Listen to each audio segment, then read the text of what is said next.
That was the thumping scoreline. Here's the Liverpool reaction with Mo Salah and, first of all, Thiago. Guys, well played. Another extraordinary performance from a team that keeps producing them. Thiago, what was that like to be part of? As we were joking some seconds ago, when we have the top level strikers that we have in front, and when we saw the best striker more than winger, come on, scoring a lot of goals.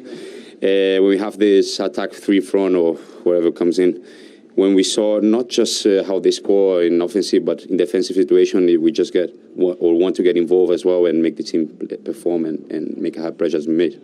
So 5 goals for you, Mo, against Manchester United this season, 9 for the team. Why do you think you've dominated this rivalry this season? Well, I missed the last one. Anyway, I think they make our life easier in the midfield and in the back. They always try to give us the ball just in a situation like one against one.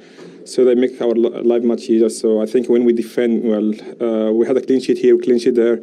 So they make our life easier to score. We just go to the game and we want to score one goal. Once we get the first, we want to get the second. Once we get the second, we go for third. But I think it's a top performance from us here and away also. So we hopefully just carry on like this. And I know you've not been worried and you have been looking sharp, but nice to see the goals go in again. Yeah, I said before many times, I score many goals for this club. It's going to keep coming. Sometimes you had bad luck, but the most important thing is the team winning. That's the most important thing. I think if the team were not winning, I would not be happy, but team winning, everything is going to come. So I was not worried about that. Thiago, you were the general out there. Is that your best Anfield performance, would you say? I don't know. I couldn't be the one who judged how my performance. I was making faces here. Yeah, they keep singing for him today. He's the only one they were singing for him today. I think it's one of the strongest performances the team did here at Anfield. The first half was unbelievable. Also, the second one, we were high level in 90 minutes. And wait for the next one. You never played the derby here, so you wait for the next one. It's going to be much more fun than this. Yeah, but at the end, is as Mo said, we are not worried about the goals are coming from Mo, because at the end we saw how he trained, we saw how all the strikers are training, so we are really happy with it and how we played. That is working so well, isn't it, that front three? Mo, a goal and assist for all of you. I think Diogo comes on and creates one for you as well. Yeah, I think the second one for him this season, both for me against United as well. I think we all play very well in front three. Even when Bobby come in, also play very well. So we just try to adapt to each other in the training. We know each other more now, me and Sadio and Bobby, especially because we play for 5 years together. Great ball from Sadio, wasn't it, for your first goal? Don't expect that, but yeah, great ball from Sadio. He's now playing number 9 more, but he's doing an unbelievable job, score goals as well. So I think everybody playing front, just playing good game. All the time, so which is the most important thing, the team winning game. So that's the most important thing. So top now, how significant is that? It's great. Let's wait until tomorrow, because City also is not an easy team to lose points. So we just need to focus on ourselves, and the rest is not in our hand. So the only thing we can focus on our game, then we see. Thiago, you might not win all 4, but you're going to be incredibly hard to stop, aren't you? The way you're playing. Why not? I think we are not thinking about winning 4. We are thinking about winning each game that we have, and now days to recover from this and thinking about Everton. We don't think in anything else. Well done, both of you. Thank you. Thank you. Thank you. So those two very happy. Liverpool 2 points clear, as you can see. Top of the table for the first time since the 1st of October as the race for this trophy continues. A man who has lifted it already, of course, for Liverpool is their captain, Jordan Henderson. We're delighted to say he joins us live here, pitchside at Anfield. Very well done. You always like to beat Manchester United, but to beat them again in such fashion, how did that feel tonight? Yeah, very good. Another big performance from us. You know, United aren't in the best moment, but they've got quality players that can hurt you, especially on the counter-attack. So we felt as though it could be a dangerous game, but if we were on it 100% and focused on the job in hand, then I felt as though we could win the game, and we managed to do that in the end comfortably. Another incredibly fast start, 2 up inside 21 minutes. Yeah, it was a big start from us. The crowd were amazing right from the beginning. And yeah, the performance didn't let them down. A couple of early goals, and we played some great football, especially in the first half. Jordan, you played with some exceptional midfielders over your career so far. Thought Thiago was different class today. Just tell us what's different about him, because he looks so unique to a fan. Yeah, he's a fantastic football player. You know, I don't have to speak much about him. You can see how good he is technically. His awareness. it's what he's done in his career. You know, I can remember playing against him when I was really young and couldn't get near him. So to be playing in the same side as him is a pleasure for me. Okay, John, well played tonight, by the way. Can you believe how easy it was? The amount of time you had on the ball in midfield. In Manchester United, Liverpool, you played in many games, many of them games now. I can't imagine you've ever had as much time on the ball as you've had tonight. Yeah, well, in the game, you know, you don't really think about that. You just think about trying to just keep the ball as much as possible, try to create chances, and then when you lose the ball, try and win it back as quickly as possible. Yeah. And coming to Anfield, you know, can be difficult when we are on it and the crowd's up, you know, so it can be very difficult, not just for United, but it's up to us to perform, and I felt as though we did that, we made it difficult for them. As good as you are on the ball, I think the biggest quality of your team as well is winning the ball back. Is that something that you want to start off, or one of your leaders in the team really get against the ball as soon as you lose it? Is it one of them things that's it's got to be really quick to get it back? Yeah, counter press is massive in our game, you know, and it's not just one person. It's the whole team reacting when we lose the ball. That's the key. You know, if you go in ones and twos, you can get picked off. But I thought tonight, counter press, especially first half, was very, very good. Suffocates the other team, and when you do that, it's hard for them to then get out, and you sort of gain the momentum. And I felt as though that was top level today. At the start of the second half, is it difficult when you've dominated a game? I think United only had 24% possession in that first half. You're 2-0 up. How'd you go again? Because you had a spell there where they got at you a little bit, didn't they? Yeah, I think they changed a little bit at half time, and we had to adapt a little bit. And again, we didn't start the second half great. I think they got a corner early on, but after that, I thought we worked it out. Played some great stuff and scored some more good goals. And in the end, like I said, it was a comfortable win for us. Jordan, I'm fascinated as well at this stage of the season in 4 competitions.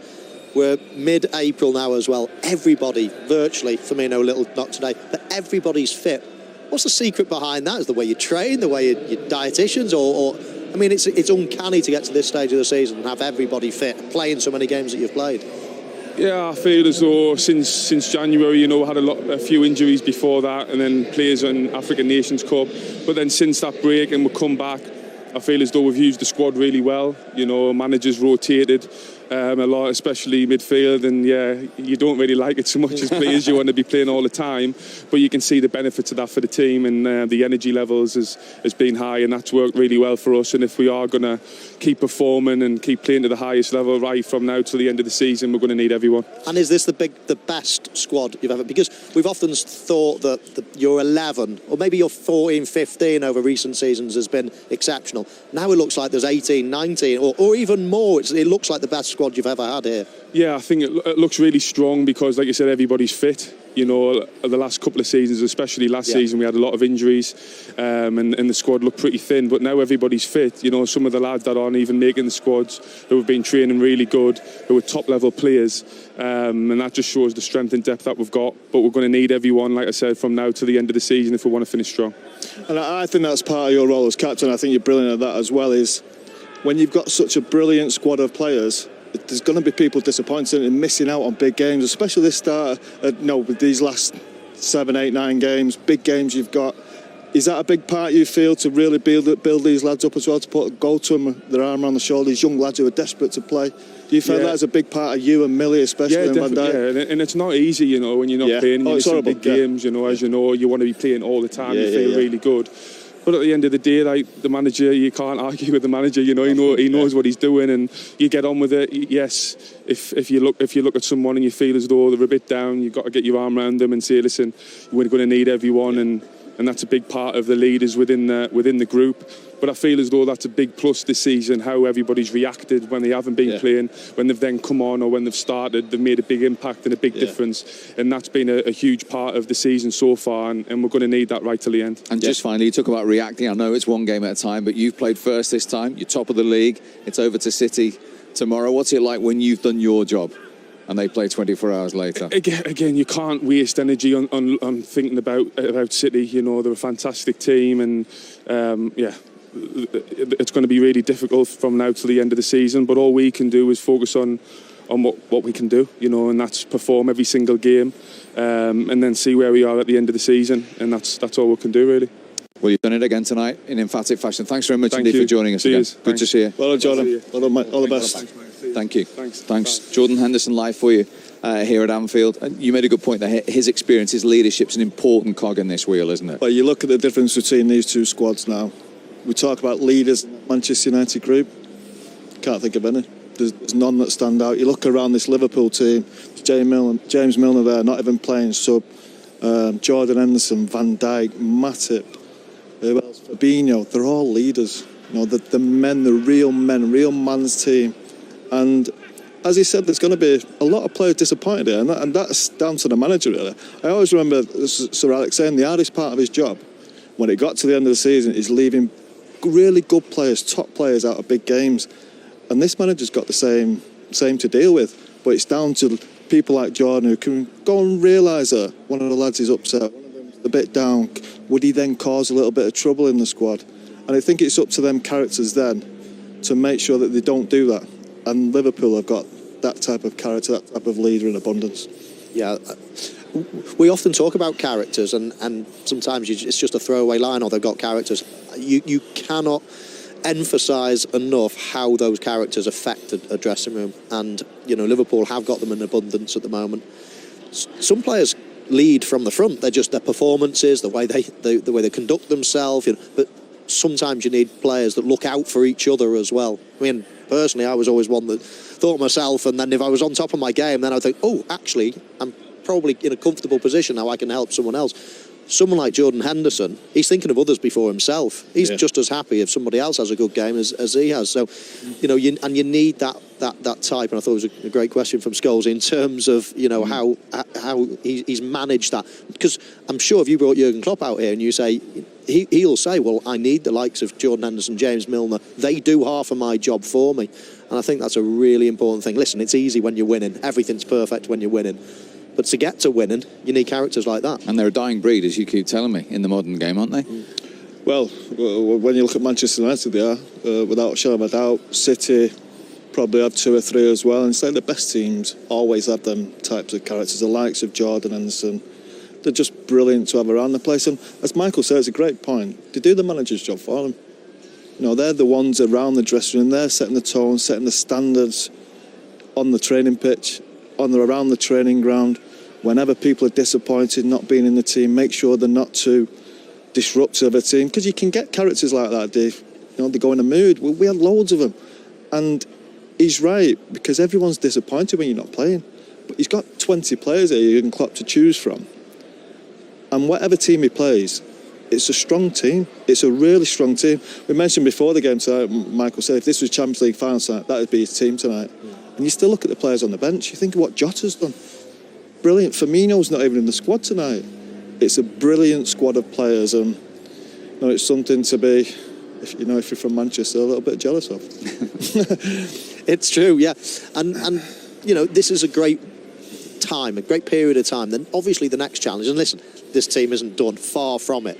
But it's got 3-4 years of this team. You look at Van Dijk's and Milner's and Henderson's probably less so, but Van Dijk's and Fabinho's and Salah's and Mane's and Firmino's and all those players, they're all sort of 29, 30. So this team's probably got a cycle of another 3 years, maybe, top level. Then they're going to have to start thinking of the next thing, which they've already done, of course, bringing in the likes of Jota, the likes of Diaz, players like that. But, that's a long-term thing as well that they've got to keep thinking of. Stephen Manaman's back with us. What did you make of all that tonight? Brilliant if you're a Liverpool fan, quite depressing if you're a Manchester United fan.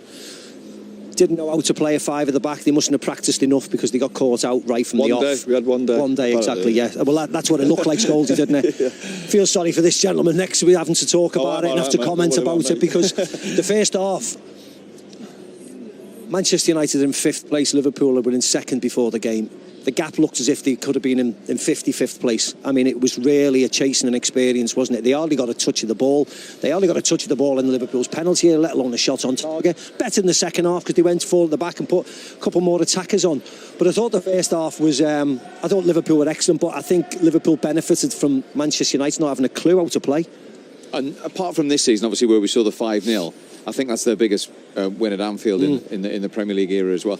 Is that the most alarming gap you've seen between these two teams in recent times? Yes, not positionally, not even points-wise, but on the pitch, quality-wise. On the pitch, quality-wise. I think we all expected it before the game, But sometimes this tie, or normally this tie, there's more aggression, there's more, it's very hectic, you know, the atmosphere is very volatile and noisy, and there's more aggression and people are running around firing into each other and not letting anybody have time on the ball. Well, that was completely the opposite today. It looked as if a team on the up and one that was very, very low in confidence, and it's not really fun to go on about it, because you want them to be better. You wanted it to be more of a competition today, to show what they're made of, and there wasn't enough people running around in a Manchester United shirt, which is criminal, really, because if there's one thing you should be able to do, if you're not good enough and you haven't got the quality, is you run and you work hard and you fight and you throw yourself into tackles and you make it more of a competition.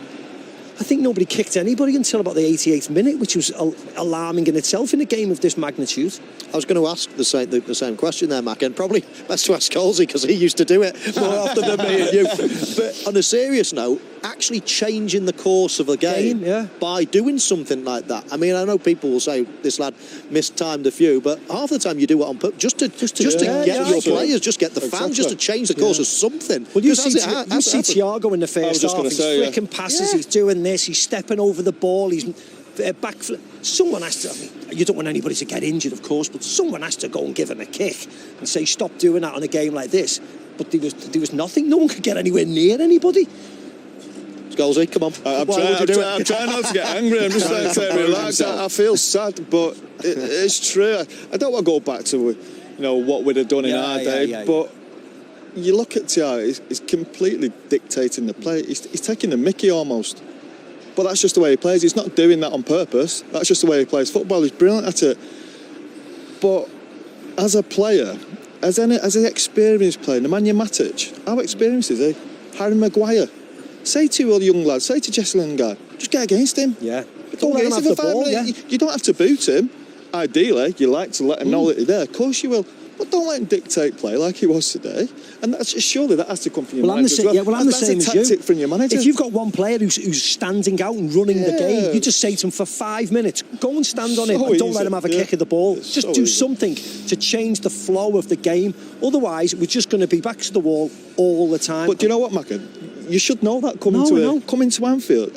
Shouldn't be a surprise. Has the United staff never seen Thiago play before? He's done this for years and years under Pep Guardiola at Barcelona. He's done it at Bayern Munich. He's doing it now for Liverpool. Have you not seen him? Have you not seen the strengths of this team? Coming to Anfield is all about stopping them. Forget what you can do. You're never going to play brilliant football and create loads of chances. You've got to come and stop them. You've got to stop the crowd, and you've got to stop their most dangerous players. And there was just never a plan to do that. You almost go man for man. I think if we'd have come here as our team, we'd have had Fletcher on the right-hand side against Robertson. We'd have played Ji-Sung Park or Wayne Rooney on the left-hand side, because them two are brilliant. And we'd have had someone right against Thiago.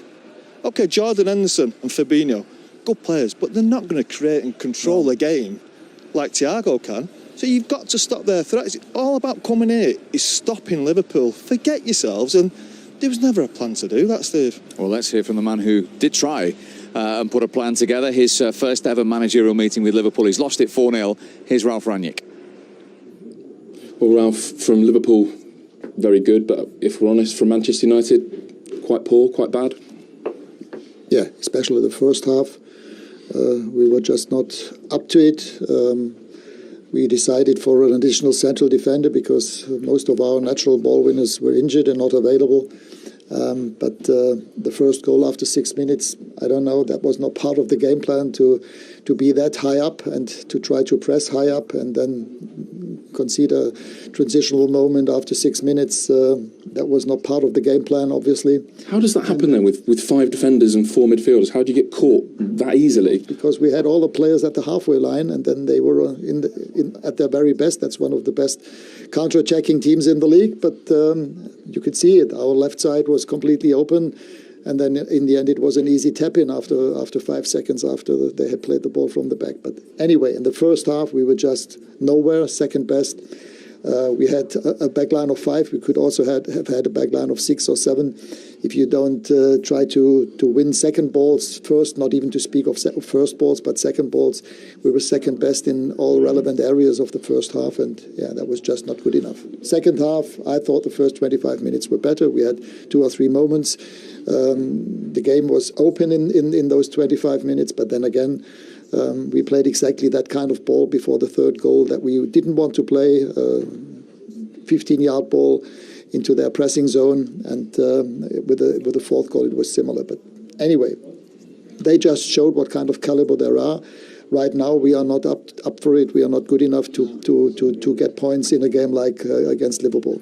So Manchester United fans can probably accept to an extent not being as good as Liverpool, but not being up for it, not trying for second balls. How can that ever happen?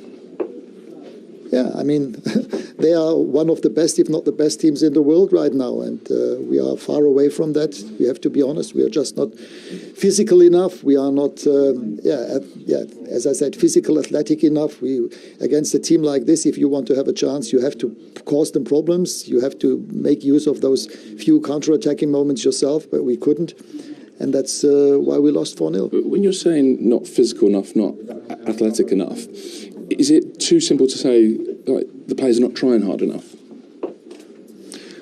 Well, I'm pretty sure that any of the players who were in the starting 11 knew about the importance of that game, not only with regard to the league and the table, but also with regard to our fans and supporters. But yeah, as I said, in order to be able to get something out of a game like this, you have to be on, not only online, but on them. You have to attack them and cause them problems. And this, in the first half, we didn't do that at all. In the second half, we did it for 25 minutes, but that's not enough. You know very well how to build a club. How long will it take? How many windows? How many players to bridge the gap you saw tonight?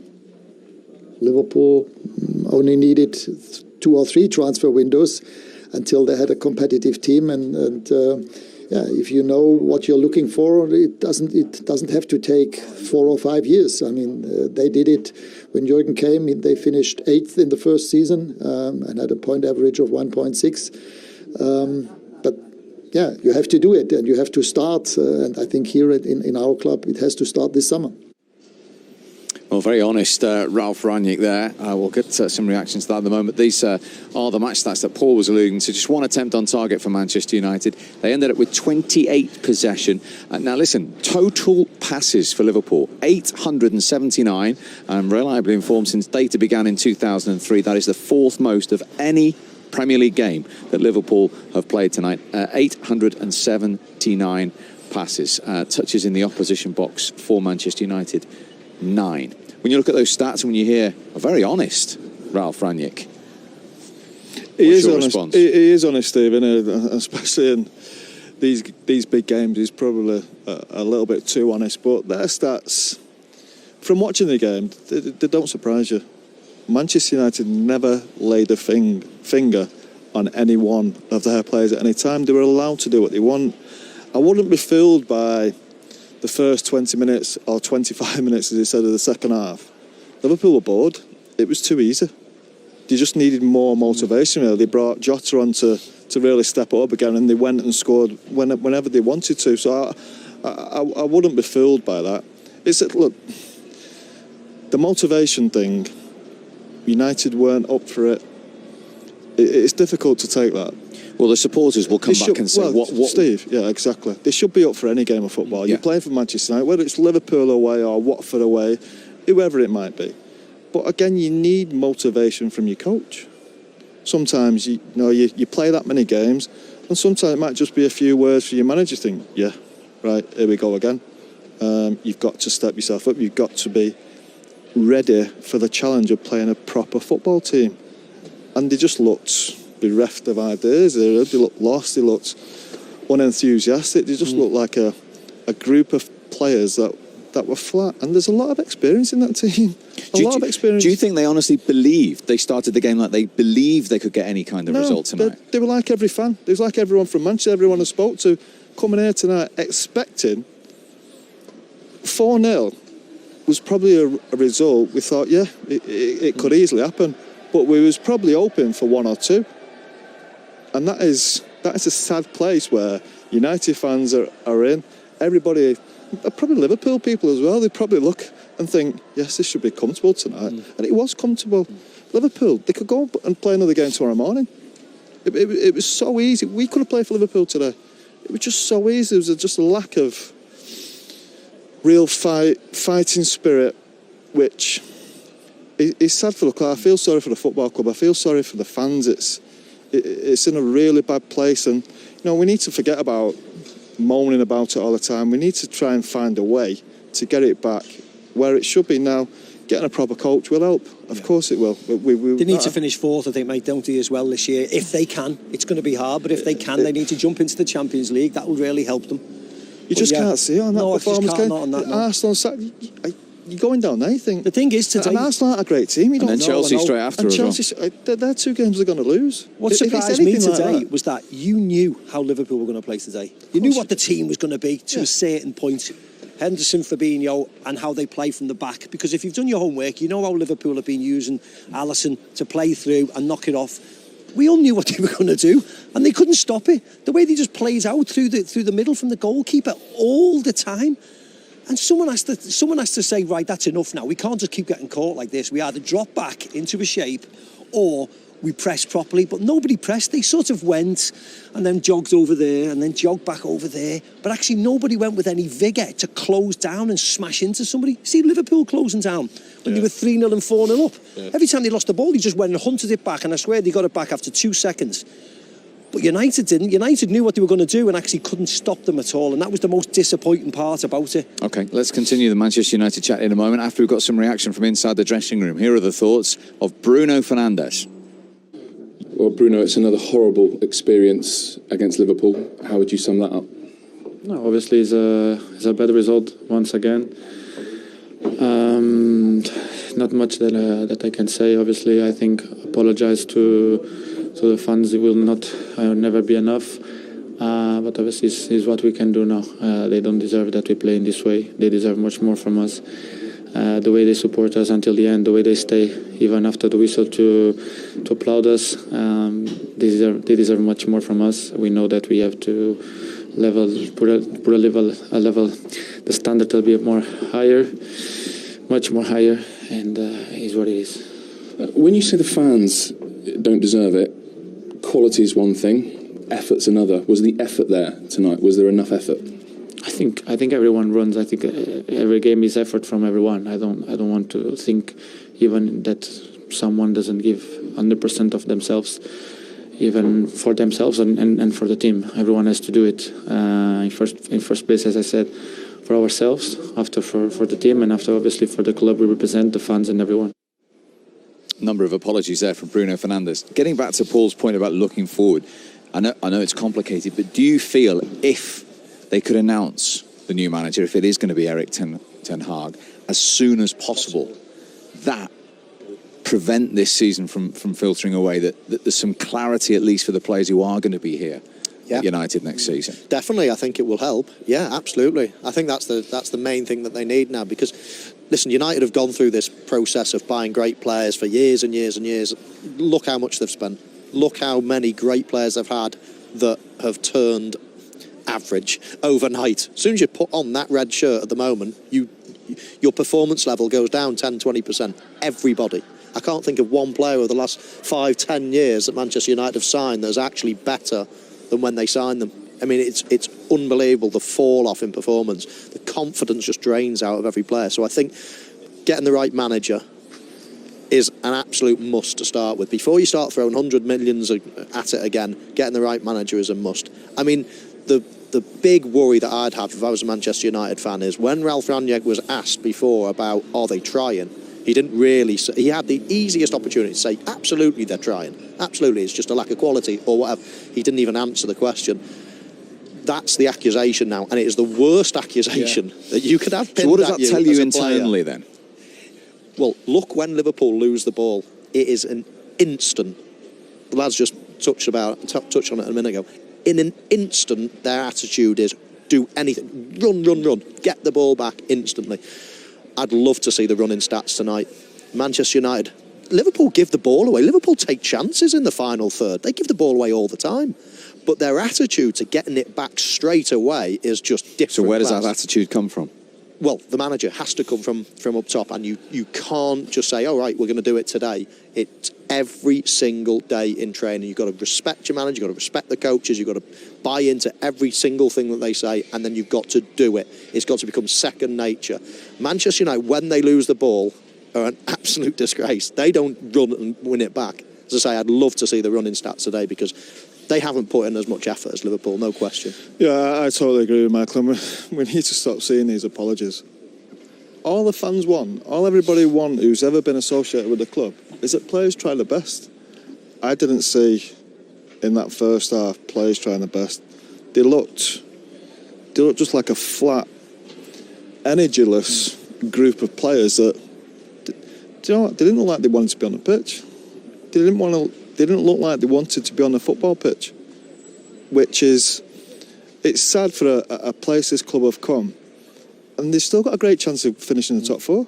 The 3 points outside the top four against a Tottenham team who you just never know what you're going to get.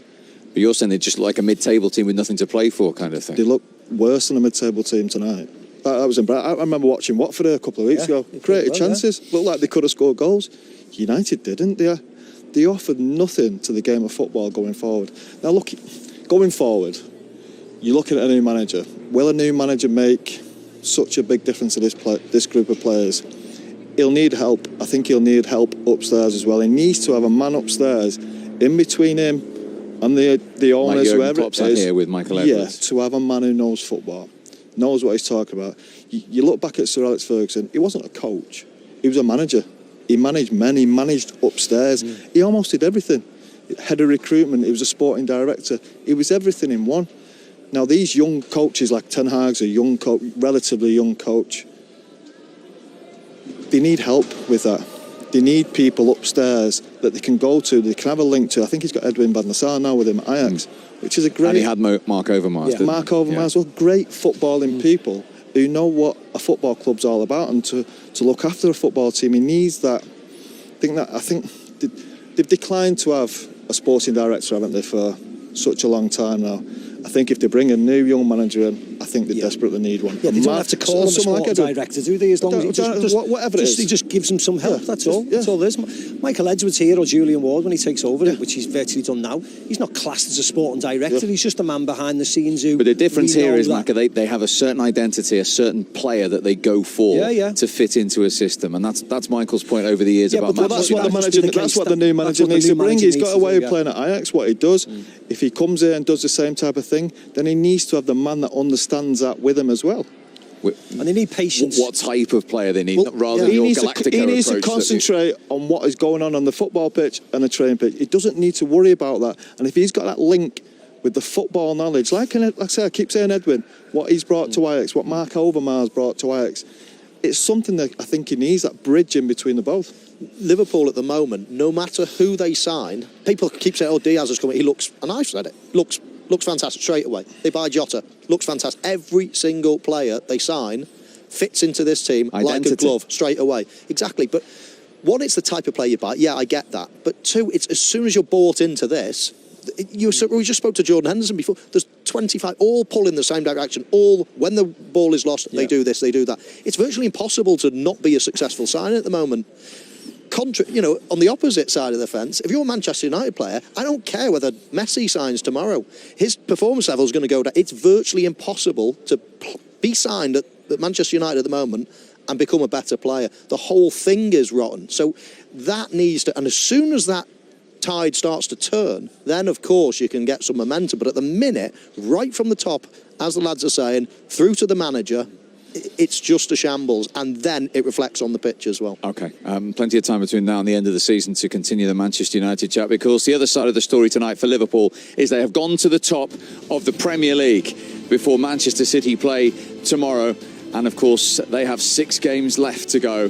Jurgen Klopp's won 11 in a row at Anfield in the Premier League. His thoughts are on the way for you when we come back in just a couple of moments' time.